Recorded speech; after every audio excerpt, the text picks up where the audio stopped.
You know, you look at the Tahitian people and it's just like looking at your aunties and your uncles. You know, we have the same kind of bone structure, the same facial features. The spirit, though, here is much more cohesive, being as best a host as you can, making sure that the guest is comfortable and not only comfortable, but extremely well fed. Not only physically, but spiritually also.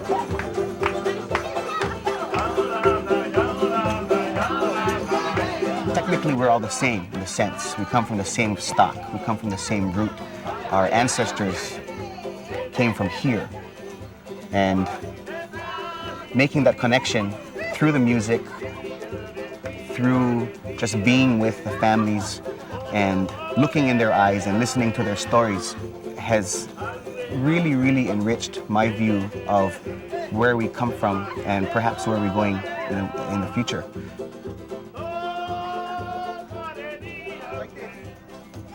Well, our very first day here, we caught the ferry across the channel to Moorea.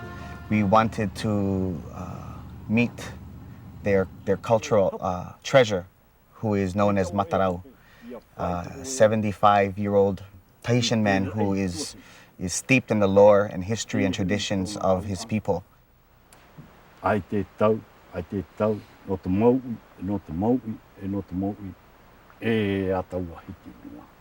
The first thing that struck me was this man was very powerful.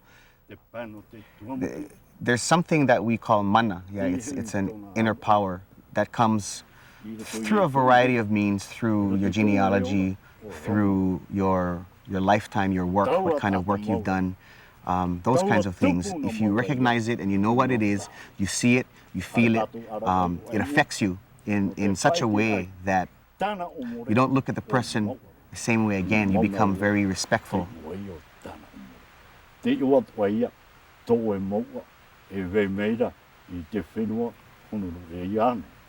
Well, to our surprise, Papa Matarau, as we call him, invited us to one of their heiau, which we call a heiau and they call a marae. He invited us to come and he wanted us to experience what that marae was built for, what kind of cultural and or traditional significance it had to his people, and what it means to them today.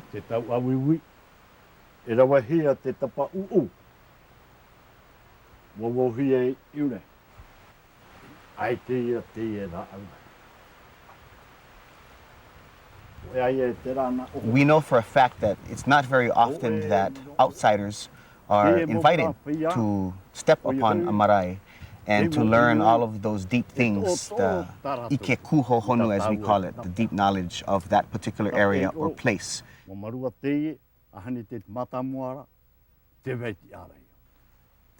And not only did he talk about the marae and its significance, but also to the surrounding lands that went not only in that area, but from the mountains to the sea.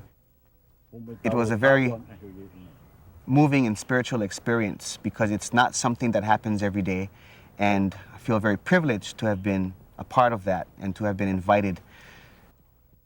You know, when you're with Papa Matarau and you are in a traditional environment such as on a marae or in the forest or in a forested area surrounded by all of these mountains, you cannot help but, you know, for lack of a better word, time warp, you know, back and envision back to your ancestors and wonder what it was like, what their thoughts were as they walked on that same spot where you walked, you know, to where we walked. It's an unusual thing when you can connect that way, and those connections kept coming up over and over during the week with different people that we met, but more so with Papa Matarau because he brought everything into context for us. And through Papa Matarau, seeing that his commitment has been a lifelong one and will continue until, as we say, the last breath, Paukiahu. That has been renewed for me, I think, in this particular meeting with Papa Matarau.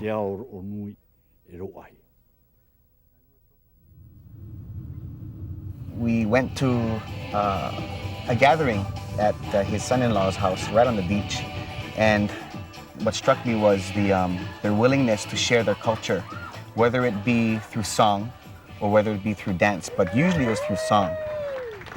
I think it's a tradition where everybody gathers in one place and you grab whatever instrument is available, guitar, the Tahitian ukulele, and in some cases spoons and bottles, and you clank them together, and there's also drums, and you just kanikapila. It's a very natural thing for them. The single singer is not important. It's what the group does. Group singing and sharing with more than one person and lending your voice into the mix is a very important thing.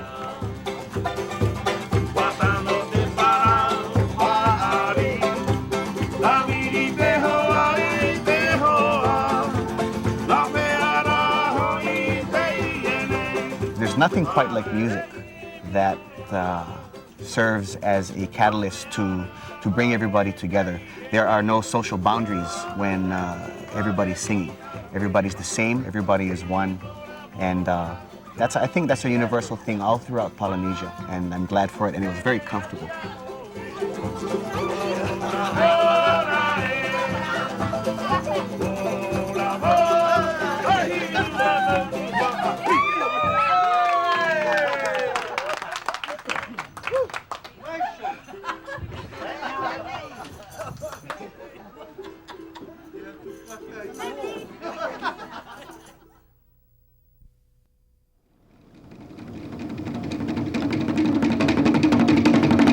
Back over on Tahiti, we were fortunate enough over a span of several nights to have been invited to see several Tahitian dance troupes who are getting ready for their yearly Heva, which is a 3-week-long annual event, and they pit different traditional and contemporary Tahitian dance groups against each other to showcase not only their own traditions and their own talents, but also it's a very prestigious event.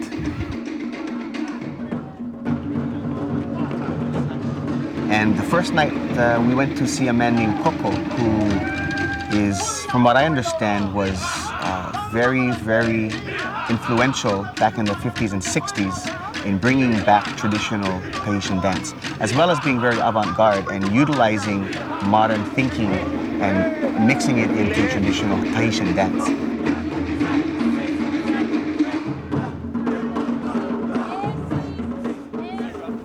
Coming from Hawaii, you know, again, the preconception of what Tahitian dance is and what the parameters of Tahitian dance is, my knowledge prior to coming was very, very, very limited. And so once we stepped into that halau scene, or that halau atmosphere, for lack of a better word to call it, it burst down those walls right away and those preconceptions, because he utilized traditional games and choreographed it into a showcase in Tahitian dance. And it was quite interesting. They used coconut shells. There was a point where you saw the male dancers on stilts, and which is, you know, traditional, but not really. I don't think so.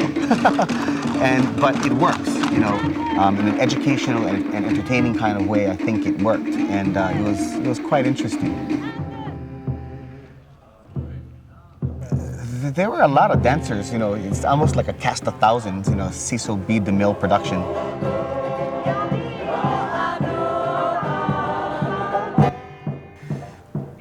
Not only do they utilize the otea, which is the fast movements, the hip movements, and use the ii and those kinds of things, but they're also judged on how they present their aparima, which is, I think, perhaps a semi-equivalent of our hula awana.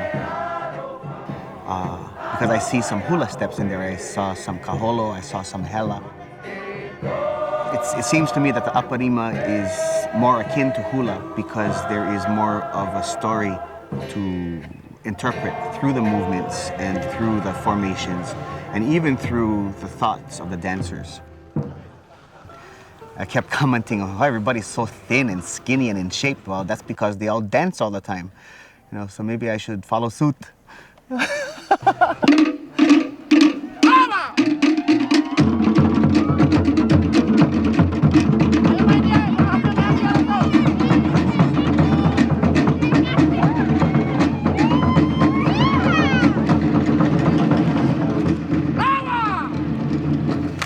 Kumuhula are notoriously independent. You know, we all have our own styling, we all have our own traditions, even though we are going towards the same goal of cultural preservation through the hula and through the language and through chant. It's no different here. It's the same thing. Every kumu, every source of knowledge for dance reflected their own personality. The second halau that we went to go and see was very different.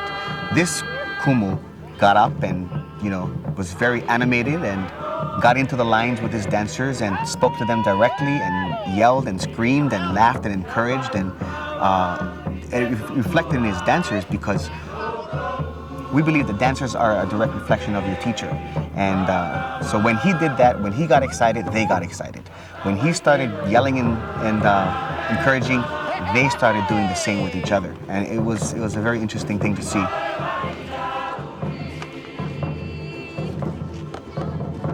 You know, it's human nature whenever you put yourself into a competitive situation, you know, you push yourself to the limit, and even beyond that. And because we're only a couple of weeks outside of, or just before Heiva time, you know, our timing was, I think, perfect because these dancers are very excited. They are working towards peaking to the ultimate dance fever, so to speak.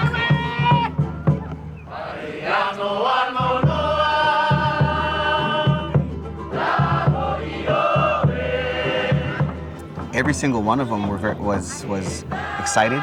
They weren't, of course they're tired, but knowing that if they do it one more time, that if they push it one more ounce further, that it'll further their dancing and further the group as a unified entity.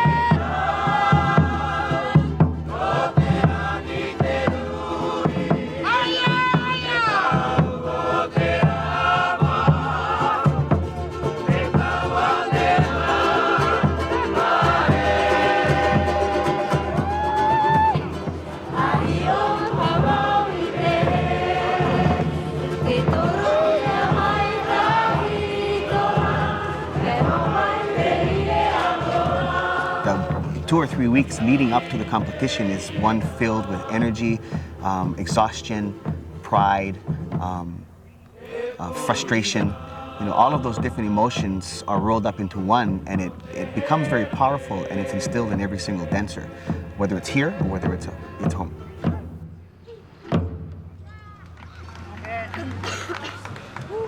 Okay. Harus nama Ananay nagato repetition. Program complete. Fighting to fight nagato repetition.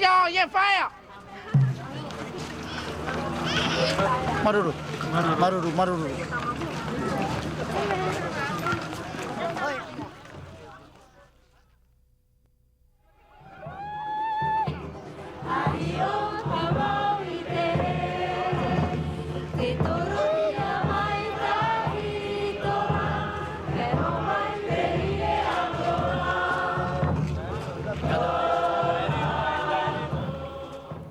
So much for the diet, yeah, when you could travel.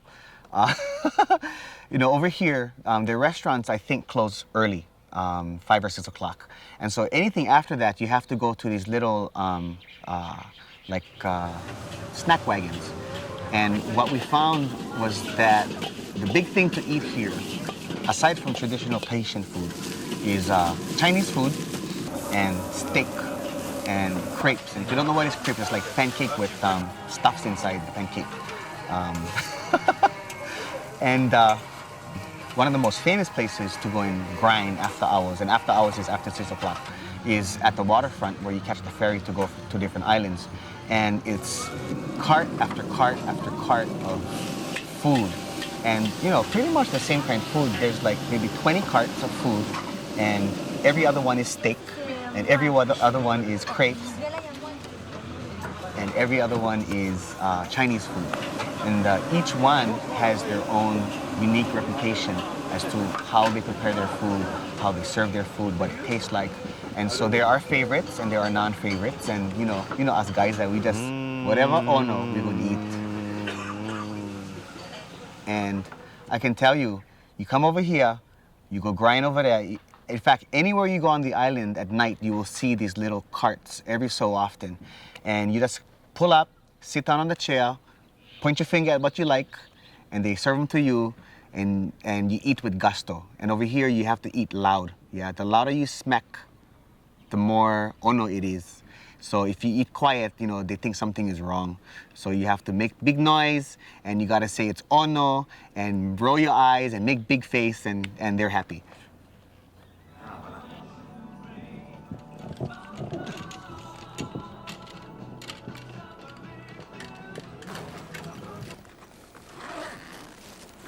Everybody in town is watching it. Pouvez-vous mettre en place? Come on. Et pourtant, There we go. Ok, je vais. Olha que ali. Ah, que é ali? Yorana? Yorana. Et ça c'est.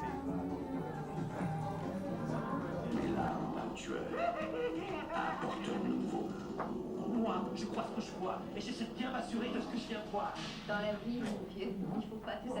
Donc se ressourcer ici en Polynésie, c'est quand même assez extraordinaire. Alors, à Hawaï, on ne parle plus le hawaïen? In Hawaii, only a few Hawaiians speak the language, right? Yes, but it's growing every day. No re nani e tomato i o a mutu o hipa. Play one E whara song mai tātou on ti the te mene o pēr. E opo ni rāta tātou whanau anō ti e te mene. Maruru Francis, maruru toi tēne. Maruru.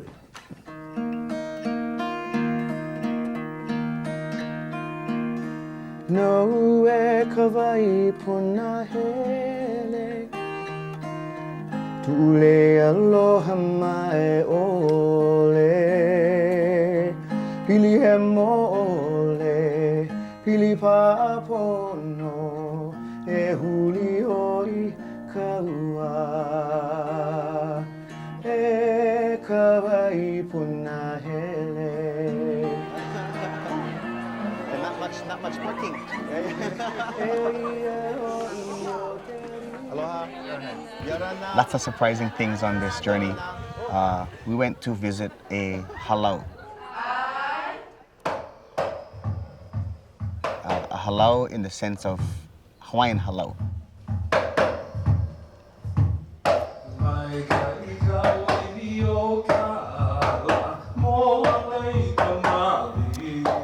The halau that we went to was very impressive. They greeted us with chant, and they put on a little ho'ike show to share with us what they've learned about my culture.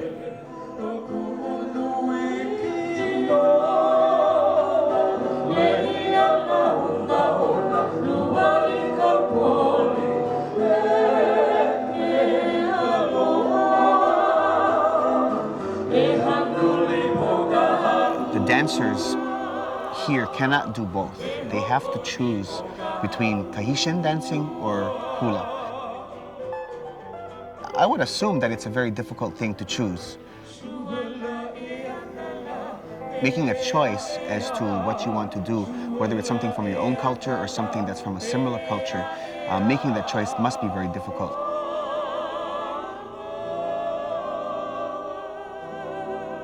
I think that, you know, in whatever art form you decide to get involved with in your life, whether it be hula or Tahitian dancing as here, the level of commitment and discipline is very high. And you don't put yourself in that kind of position unless you love something very much. And these dancers obviously love Hawaiian culture. They love hula. They love to sing Hawaiian songs. And perhaps for them, it is a different kind of cultural connection.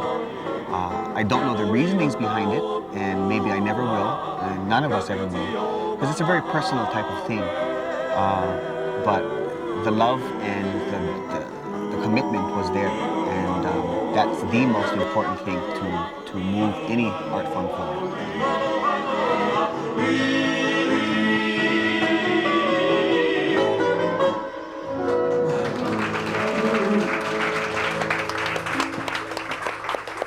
really good. Ote? Yeah. Ka mahalo nui ia o kou pakahia pau.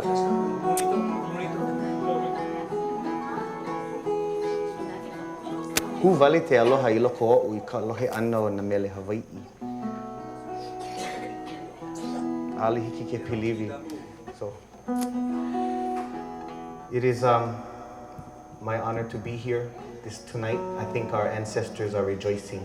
You know, I come with all my ancestors, and you have your ancestors here too with you, and they're having a big party up there. It's like coming home over here.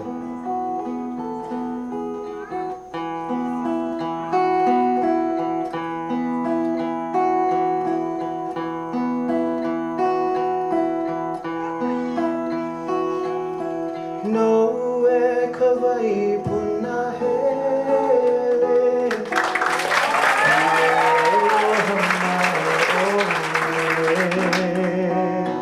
Pili e mole Pili papono E huli oi kaua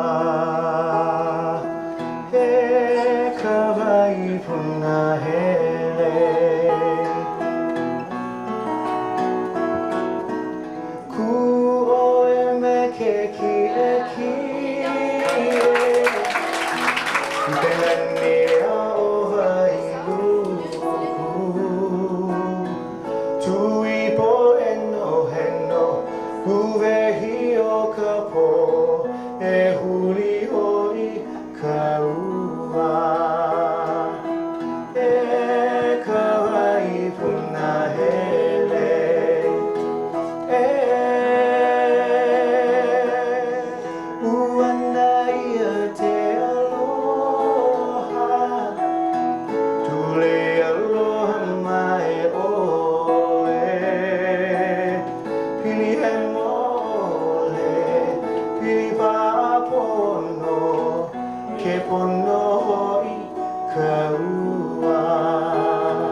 Too good, you folks.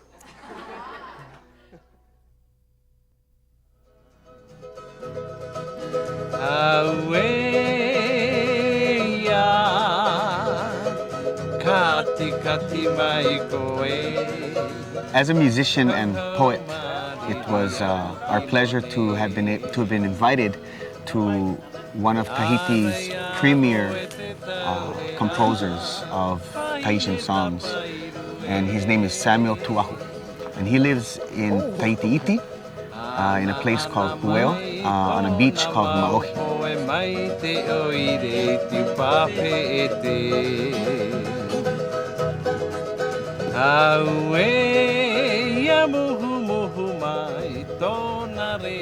And it was like going to Hana. You know, the road winds back and forth and lots of waterfalls, and you know, the road is right on the beach and lots of fruit stands all over the place, and you can buy flowers and food and all kinds of things. But once we got there, we were greeted in the traditional fashion, and we were treated to, again, food. Lots of food. We have papaya, pineapple, banana.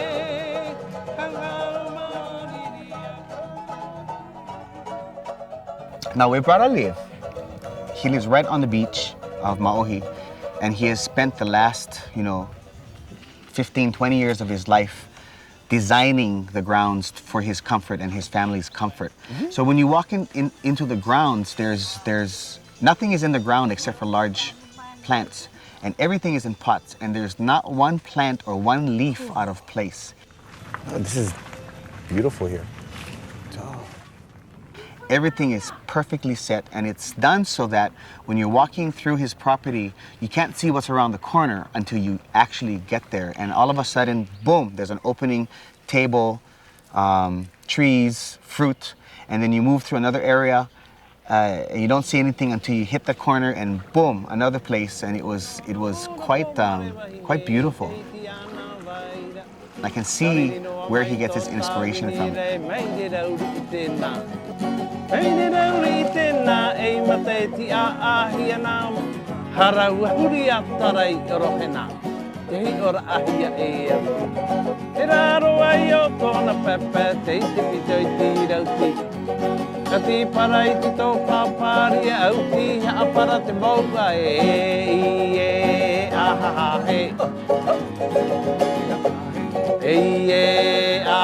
Now with Samuel, because he's a composer and because he's so steeped in language and tradition, that you know that when he sings, he believes in what he sings first of all, but he sees what he sings. Watching him sing was like watching the imagery come to life, not only through his waha, through his mouth, and through the olelo, but also through his entire being. I knew exactly what he was singing about, even though I didn't understand every single word. You just look at his face and you know.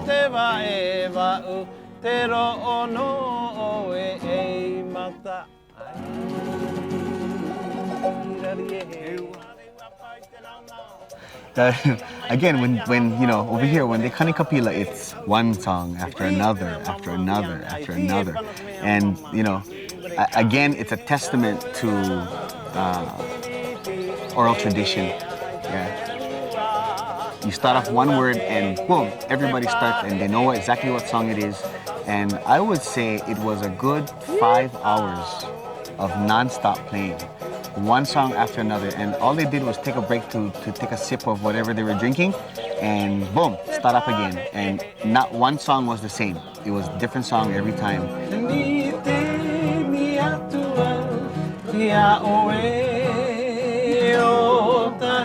No, 5 hours of kanikapila was really, really interesting.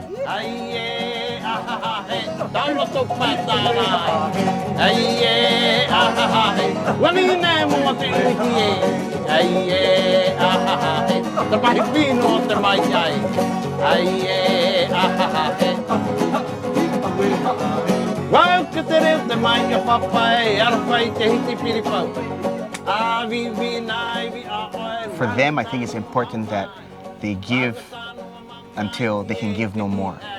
Yeah, and that's a very Polynesian and even a Hawaiian concept. That's where the word, you know, kokua comes from. You pull with your back and you kokua from beginning until the end. And same thing with the hospitality here, with the food, with the music. From beginning to end, it's all the way or nothing.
I think after seeing, you know, some of these halau, these dance troupes in their rehearsals and what's expected of them, you can't help but be affected. For myself as a kumuhula, you can't help but be affected by their discipline, their energy. You know, when we go home, I have a couple of hours of rest, and then I go straight to halau, to Papa Hula and Papa Olelo Hawaii. And so not only will I perhaps incorporate some of the energy and ideas from here and instill it into the students, but I think most importantly is to make our own people excited about their culture, excited about who they are and where they come from. If they don't get that excitement, and if they don't feel that pride, then it becomes just like a shadow. It becomes just movement without any substance. And for me, that's the most important thing that I think I will take back to halau, is that renewed vigor, that renewed sense of pride, and instilling that in the students and keeping that. And that's always been a challenge for any of us back home, is to continually make our people excited about who they are and where they come from, and keep that pride and that strength together.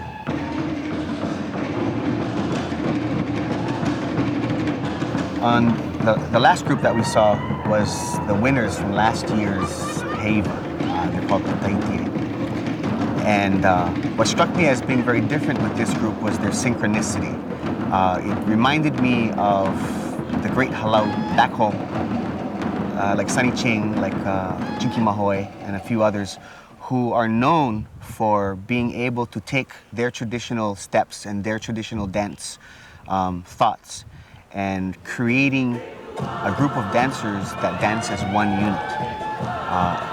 But that wasn't so evident in the other groups. This particular group, you know, the fingers were all the same, every hip movement was the same, steps were the same. It was as if they moved as one. And I think that's what this particular group strives for, is perfection in dance through synchronized movements. And it was very, very, very impressive.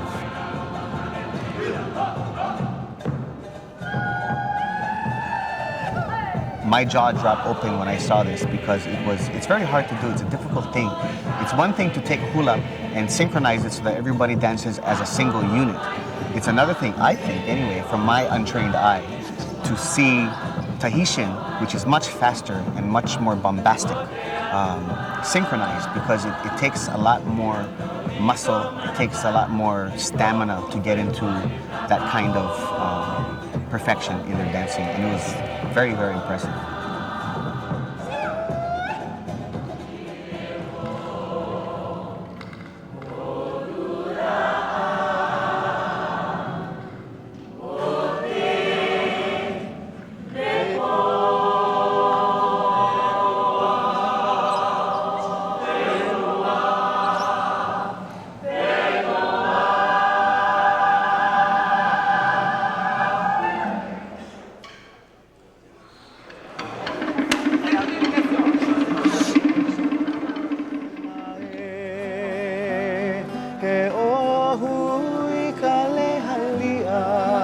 I think the most interesting thing was after the Otahiti rehearsals were done, one of their lead dancers came up and asked if I could sit with them and sing. And pretty soon there were like 20 of them, dancers, and you know they're tired. And we all made a little circle in a little group, and it was quite interesting. Wherever we went, if I had a guitar and I started to sing either Kawai Punahele or Leihalia or Eho Ikapili, that everybody around would know the words. And they not only knew all the words, but they knew all the harmonies on the albums, which I found really neat, because we don't know all the harmonies, we don't sing it that way, but they sang it perfectly to the letter.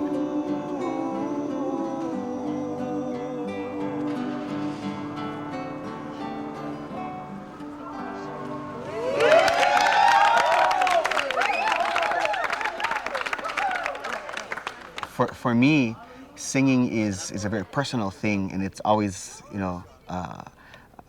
difficult to get up in front of a lot of people to perform. And with these guys, they embraced our music, they embraced our compositions with their amazing harmonies and voices, and gave it a depth that I had never heard before. You know, after we were done, I was like, so what, you guys like Jabba what? Come sing with us, come with us, come. It makes us feel good to know that what we do is not only perhaps making a difference in Hawaii, culture-wise, but also, you know, in a faraway place like this. It was a shock and a pleasure, and it's very exciting.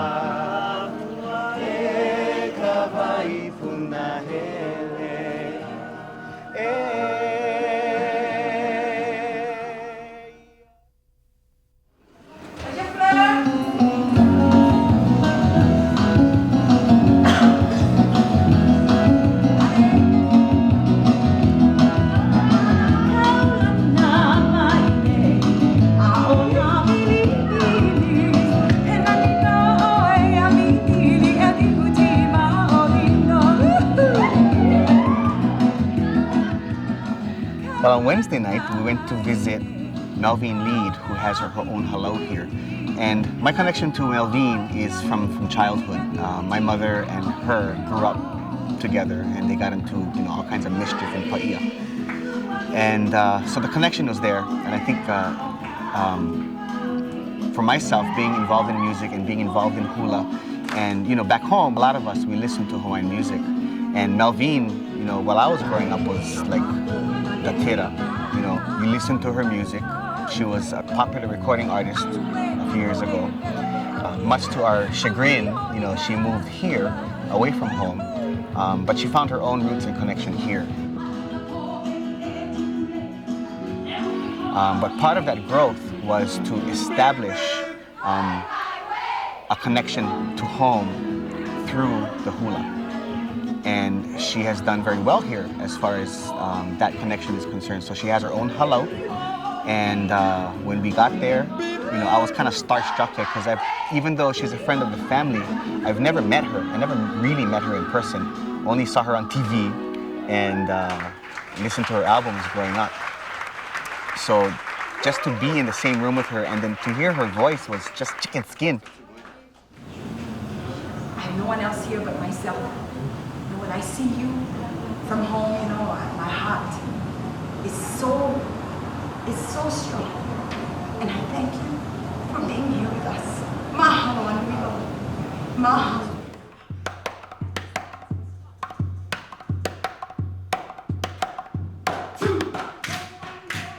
The most important thing, I think, is because she's so far away from home, so to speak, keeping that connection alive for her and through her students to share the common things within our two cultures and to recognize the differences through the dance and through the music is really, again, important. And she's doing a very worthwhile thing here, I think. And she made her dancers work really, really hard that night. They put on a ho'ike that would have winded anybody. Dance after dance, chant after chant. Quite impressive.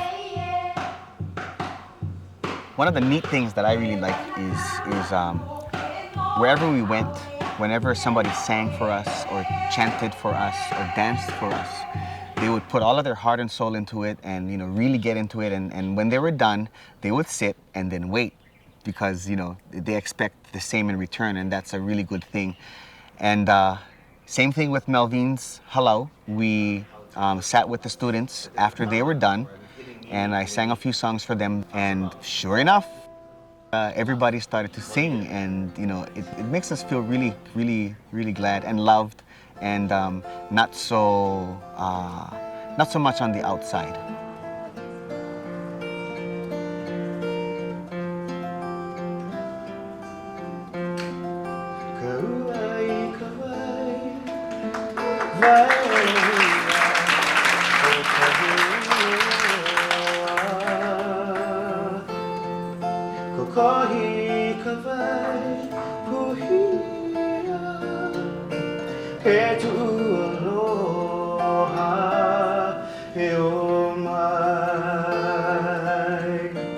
If if not for the music, I think it would have been very different for us. So we're glad for that. Yeah, it's kind of a doorway. The music, that's it. The music provides a doorway into our cultures. We're fascinated by their culture and their movements and their music, and it's vice versa. And that door is a two-way door for us, and it's a very important one, and it's a very profound one.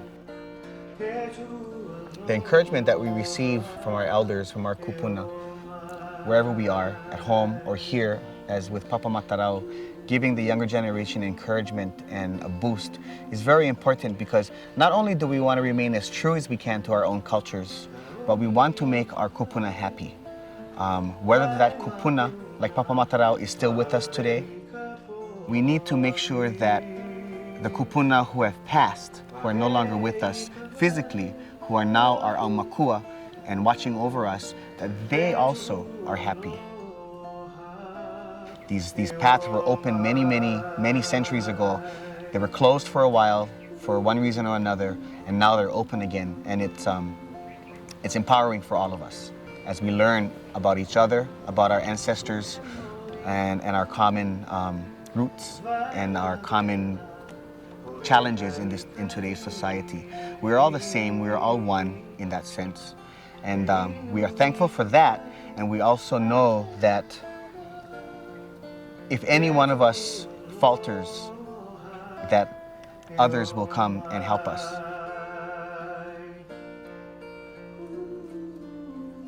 Our culture is one of doing. Yeah, you do it. You don't just read about it, you don't just talk about it, but you do it. And that's the best advice I can give anybody who wants to connect themselves to their ancestors. Yeah, do it. Don't wait for your neighbor, don't wait for your parents. Do it. Yeah, that's the main thing.